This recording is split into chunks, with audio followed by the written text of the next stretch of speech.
We continue with our discussion of Chapter 4. I'm discussing the notion of the you view.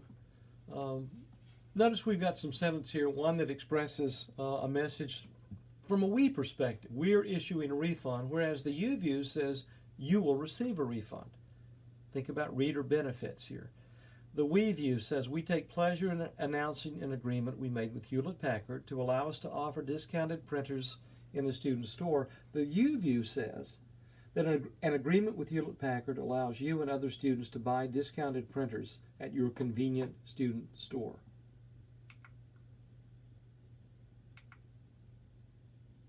We need to watch out for hidden negative meanings. Sometimes writers, without knowing it, hide messages or convey negative messages by their words. For instance, if you say to someone, "you overlooked," that sends the message that says you're careless or thoughtless. You failed to do something. In other words, once again, you're careless or you fell short of something.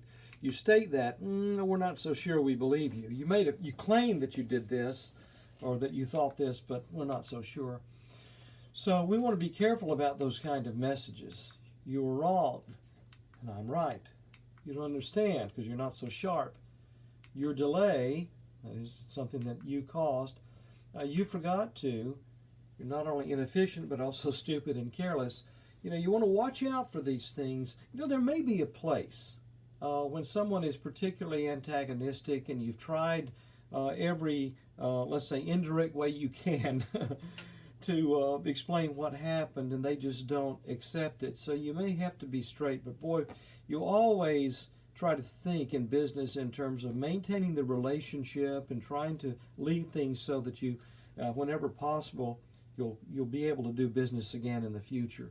And so we'll see later on there are ways by using an indirect approach or by using a passive voice, instead of active voice, as we've already practiced. Where you say, rather than say, "you didn't do this," you say that something was not done. It's implied that they didn't do it because they would know it was their responsibility to file an application or meet a deadline or whatever.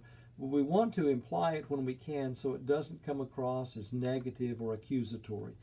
We want to avoid bias-free language as well. And so you see some terms here that are gender biased and some ways to correct these.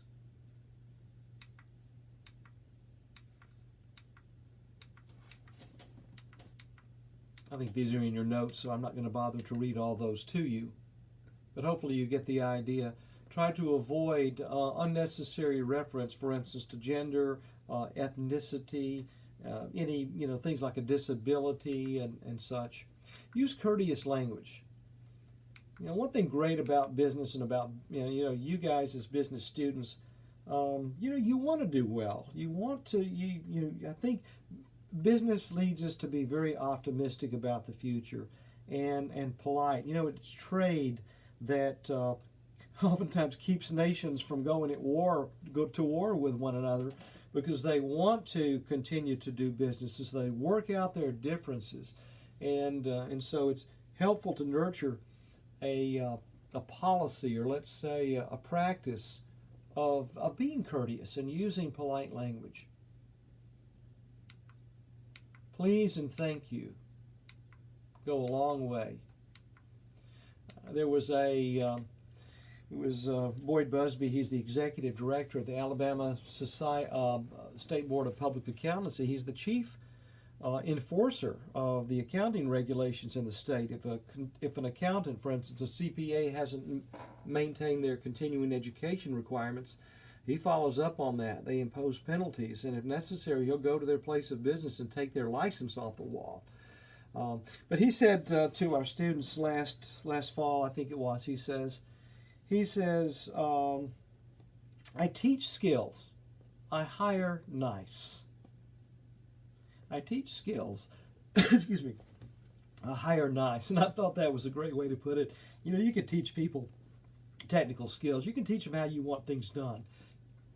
But, you can't teach somebody who's gone through university, for instance, and is abrasive and harsh and can't work well with people. It's hard to teach people that at that stage. Those are things that I think probably for the most part our students are pretty good at. You're conscientious, you want to do well, you want people to like you, you want to be successful, and those things go a long way. That kind of attitude is going to go a long way for you. Use simple, familiar language. You know, in business, we prize economy of effort.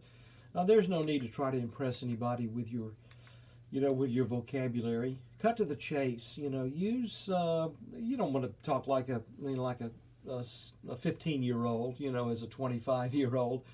But at the same time, there's no need to try to use overly elaborate, words or long sentences and such.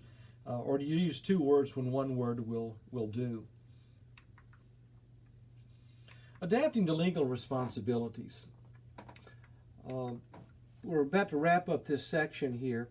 We want to avoid litigation. You don't want to get yourself or your company into any legal trouble. And there are several areas in particular we need to watch out for. Investment information. When you are recommending certain investments, you have to be very careful. Because a client will look for reasons, that you owe them money if their investments don't do what they thought you promised them that they would. Safety information, marketing information, human resource information. We have to be very careful in these areas. There's a document for analysis here. We will look at this in class. It is a memo about what is it? To all employees using HP 5000 computers. What you want to do is to look this over, and in class we'll talk about how we might make, first of all, take the U view. Look at this, read through this, and see, is this written with the reader in mind? What is it that we want them to do? How could we word this, phrase this, so that they will want to comply rather than that we'll have to make them comply, and make sure that it's as easy as possible for them to do what it is we want them to do. And that's all.